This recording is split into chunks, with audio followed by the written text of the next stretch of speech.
जय शिव शंकर की जय भोलेनाथ। मेरे सभी भोले के प्रेमियों, भोले के भक्तों, आप सभी को भोले की ओर से दिन शुभ हो, आपका दिन मंगल हो। शिव कथा चर्चा चल रही है, भोलेनाथ बाबा की चर्चा चल रही है। भोले शंकर जैसा नाम है उनका भोला, वैसे ही वो भोले भी हैं। अपने भक्तों पर दया करना, अपने भक्तों की क्षमा करना, अपने भक्तों के हर पाप को छोटी सी परीक्षा के बाद क्षमा कर देना, यही भोले का स्वभाव है और इसीलिए उनको भोले बाबा कहा जाता है। ना कोई ज़्यादा पूजा पाठ, ना कुछ उनके नियम कठिन है, बस जिसने उनको श्रद्धा से पुकार लिया वो उसी के हो गए। बाबा ने कभी ये भी नहीं सोचा कि उसका भक्त उनसे क्या मांगेगा, उनसे क्या लेना चाहेगा। एक बार की बात है कि बाबा भोलेनाथ का भक्त दैत्य बड़ी लंबी साधना करता है और साधना में उनसे वरदान के रूप में क्या मांगता है ये मैं आपके आगे बताता चलूँगा।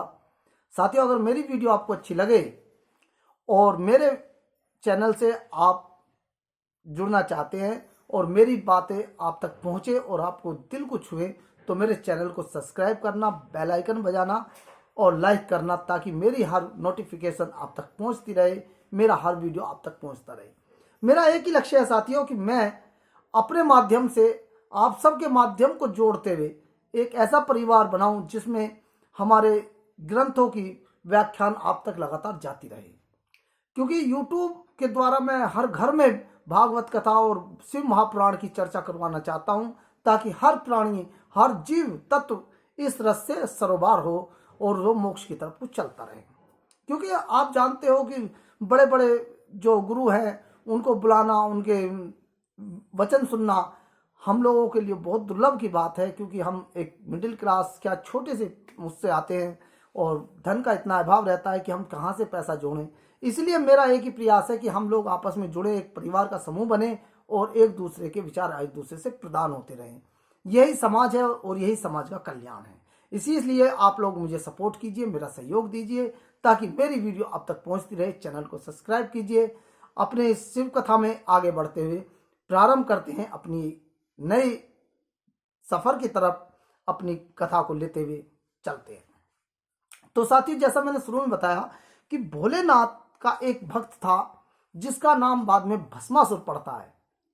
भस्मासुर बहुत बलशाली एक हठ योगी, जिसने अपने हठ तप से भोलेनाथ को प्रसन्न करने के लिए कठोर तपस्या की। और जब भस्मासुर अपनी तपस्या में सफल होता है, भोलेनाथ प्रसन्न होकर प्रकट होते हैं, तो वो भस्मासुर से कहते हैं कि मैं वत्स आपकी तपस्या से बहुत खुश हूं, आप जो चाहे मन वांछित फल का वरदान मुझसे पा सकते हैं। तो भस्मासुर बड़े ही सोच में पड़ जाता है। वो सोचता है कि मैं क्या भोलेनाथ से मांगूं, ऐसा क्या मांगूं जिससे कि मेरा नाम अमर हो जाए, जब जब भोलेनाथ का नाम लिया जाए तब तब मेरा नाम भी आए। तो वो भोलेनाथ से सोचते सोचते कहता है कि प्रभु, मुझे एक ऐसा वर दीजिए कि जिसके सिर पर मैं हाथ रख दूं वो भस्म हो जाए। भोलेनाथ तो भोले ठहरे, उनको क्या है, उन्होंने तथास्तु कहा और भस्मासुर को वरदान मिल गया। जब भगवान भोलेनाथ ने वरदान दे दिया तो देवताओं में बड़ी व्याकुलता हुई। देवता बोले, प्रभु ने ये क्या कर दिया, एक दैत्य को एक ऐसा वरदान दे दिया जिसके चलते वो अब त्राही त्राही मचा देगा, क्योंकि जिसके सिर पर भी वो हाथ रख देगा वो भस्म हो जाएगा। अब उसमें ना तो कोई ये था कि पशु आए, ना उसमें कोई ये था कि मानव आए, ना कोई देवता आए, सिर्फ ये वरदान था कि जिसके ऊपर हाथ रख देगा वो भस्म हो जाएगा। तो बड़ी इसमें आपको रोचक भी आएगा, आनंद भी आएगा और इस कहानी से कुछ आपको सीख भी मिलेगी। जब शक्ति किसी को मिलती है तो वो पतन की तरफ को चलता है। आप आज के जमाने में भी देख लो, जब किसी के पास कोई शक्ति आती है तो उसका सबसे पहले अहंकार उसके ऊपर हावी हो जाता है, और अहंकार जब हावी होता है तो वो अहंकार उसको पतन की तरफ को ले जाता है। और पतन जब होता है तो ऐसे व्यक्ति का बहुत ही भयानक होता है। तो उस बात को मैं आपको समझाते हुए कहता हूं कि आपके पास शक्ति आए, धन आए, दौलत आए, वैभव आए, लेकिन कभी घमंड ना आए, कभी आपको अहंकार ना आए, कभी छोटे बड़े का भेदभाव ना आए। मानव तन आपको मिला है और मानव का परम कर्तव्य होता है कि हर जीव से प्रेम करना। यह अटल सत्य है। आप अगर अपने जीवन में खुशहाली का दरवाजा खोलना चाहते हैं तो एक बात ध्यान रखना, गर्मी का मौसम प्रारंभ होने वाला है। हर अपने जहां तक मेरी वीडियो जा रही है उसके माध्यम से मैं कहना चाहता हूं कि प्रत्येक वो व्यक्ति जो मेरी वीडियो को देख रहा है, मेरी वीडियो को सुन रहा है, एक माटी का, कोई स्टील का या उसका मत रखना, प्लास्टिक का, क्योंकि उसमें पानी गर्म हो जाता है। माटी का एक पात्र लाना और उस पात्र में रोज सुबह को पानी भरकर अपनी छत पर रखना, क्योंकि उससे जो जीव आते हैं, पक्षी जो आता है वो उस जल को पीता है, और जब वो उस जल को पीता है तो आपको उसकी दुआ लगती है। ये वो भक्ति है जो अचूक है। जिस घर पर ऐसे जीव आकर जल ग्रहण करते हैं उस घर की विपत्ति कभी नहीं आती, उस घर पर कभी कलेश नहीं आता, उस घर में कोई आर्थिक तंगी नहीं आती। तो साथियों, इस उपाय को जरूर करना। दूसरा उपाय, जब आप आगे बताता हुआ चलूंगा तो इस उपाय को ध्यान रखना, नोट कर लेना। बीच बीच में मैं ऐसे ही छोटी छोटी बातें आपसे बताता शेयर करता चलता हूं, उनको ध्यान से सुनते रहना। तो भस्मासुर बड़ा प्रसन्न होता है, बोला अब तो मैं अमर हो गया, जिसको चाहे उसको मैं भस्म कर सकता हूं, अब मेरे आगे कौन लगेगा। तो भोलेनाथ है, भोलेनाथ अपने समाधि में बैठ गए। अब भस्मासुर जो भोलेनाथ के धाम कैलाश धाम पहुंचते हैं और जाकर कहते हैं कि हे प्रभु, मैं माता पार्वती से शादी करना चाहता हूं। अब भोलेनाथ बड़े अचंभित, बोले क्या कह रहा है ये। बोला प्रभु, जब तक आप जीवित रहोगे मैं माता पार्वती से शादी नहीं कर सकता, मैं इसलिए देवी पार्वती से शादी का प्रस्ताव रखता हूं और आपको मैं भस्म कर देता हूं।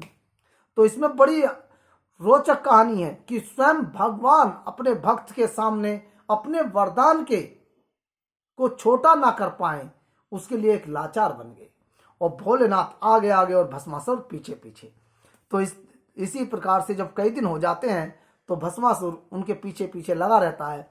तो नारायण हरि कहते हैं लक्ष्मी जी से कि लक्ष्मी देवी, देखा, इसलिए भोले को भोला कहा जाता है। यह वरदान देने से पहले ये नहीं सोचते कि इस वरदान का दुरुपयोग भी हो सकता है। भक्त ने जो मांगा वो दे दिया, भक्त ने जो चाहा वो उसको दे दिया, अब उसका दुरुपयोग करे या सदुपयोग करे। तो देवी लक्ष्मी कहती है, हाँ प्रभु, भोले तो वाकई में ही भोले हैं, उनको इसका एहसास ही नहीं रहता कि उनका भक्त उनसे छल से कैसे क्या मांग रहा है। जो उनके भक्त ने मांगा वो भोले बाबा ने दे दिया। तो वहां पर श्री हरि सुंदरी का रूप धारण करते हैं, मनमोहिनी सुंदरी का रूप धारण करते हैं। और जब भोलेनाथ के पीछे भस्मासुर लगा जा रहा था तो बीच में आकर उनसे कहते हैं कि दैत्यराज आप कहाँ जा रहे हो। तो भस्मासुर उनके रूप को देखकर उन पर मोहित हो जाता है, तो वो उनसे शादी का प्रस्ताव रखता है। तो मोहिनी कहती हैं कि आपसे मैं शादी तो कर लूंगी, लेकिन मेरी एक शर्त है। तो भस्मासुर तो अहंकार में था, उसने सोचा कि कोई बात नहीं, मैं शर्त आपकी सगली पूरी करूंगा। तो मोहिनी बने हरि जब कहते हैं कि ठीक है, आपको मेरे साथ नृत्य करना पड़ेगा और नृत्य में आपको मुझे हराना पड़ेगा।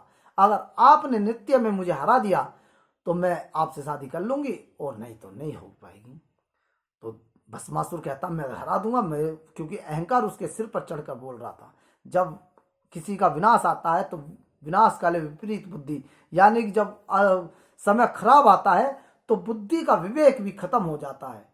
ये बहुत पुरानी बातें हैं और ये आपने अपने जीवन में सुनी भी होगी और आपने देखा भी होगा। बहुत से लोगों के जीवन में ये बात आती भी रहती भी है कि जब आदमी का विनाश यानी आदमी का समय खराब होता है तो उसकी सोचने की शक्ति भी खत्म हो जाती है, समाप्त हो जाती है। वो सोचता कुछ है और उसके साथ होता कुछ है।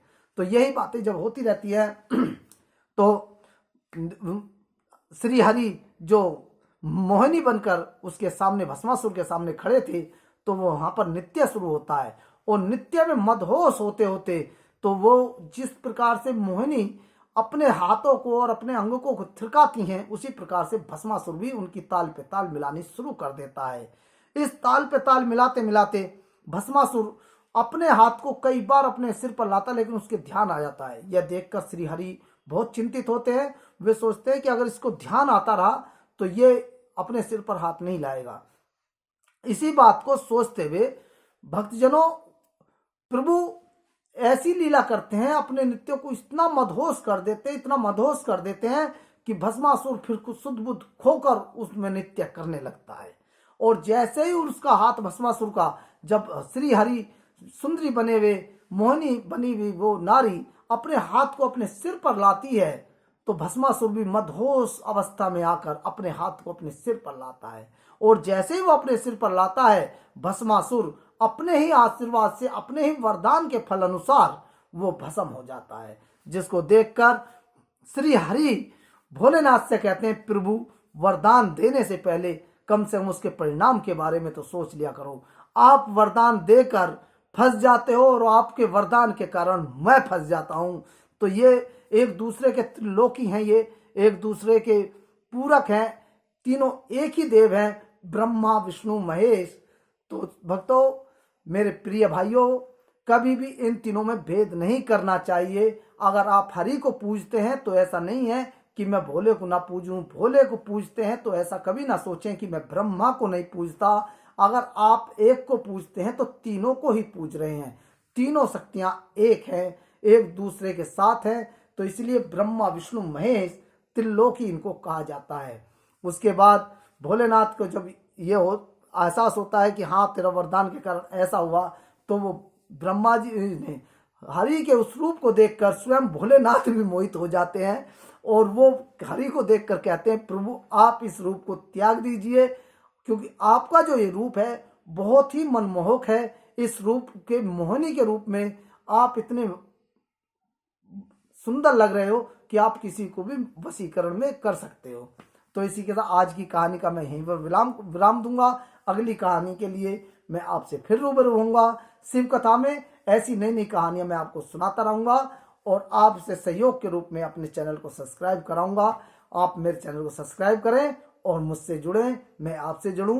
जय भोलेनाथ, जय शंभुनाथ, हर हर महादेव, हर हर